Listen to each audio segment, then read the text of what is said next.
അസ്സലാമു അലൈക്കും വറഹ്മത്തുള്ള.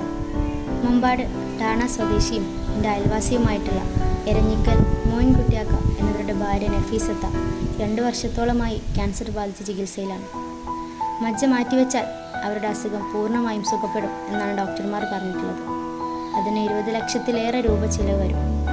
ഇത്രയും ഭീമമായ ആ ഒരു തുക 4 പെൺമക്കളുടെ പിതാവും കൂലിപ്പണിക്കാരനുമായ അവരുടെ ഭർത്താവിനും കുടുംബത്തിനും താങ്ങാവുന്നതിലപ്പുറമാണ്. അതുകൊണ്ട് തന്നെ നമ്മുടെ നാട്ടിലെ രാഷ്ട്രീയ മത സാംസ്കാരിക രംഗത്തുള്ളവർ ഒത്തുകൂടി ഒരു കമ്മിറ്റി തുടങ്ങി പ്രവർത്തനം ആരംഭിക്കുകയും നമ്മുടെ മമ്പാട് SBI ബാങ്ക് ശാഖയിൽ ഒരു അക്കൗണ്ട് ആരംഭിക്കുകയും ചെയ്തിട്ടുണ്ട്. നിങ്ങളുടെ കഴിവിൻ്റെ പരമാവധി സഹായിക്കണമെന്നും അവരുടെ രോഗശമനത്തിന് വേണ്ടി പ്രാർത്ഥിക്കണമെന്നും അഭ്യർത്ഥിക്കുന്നു.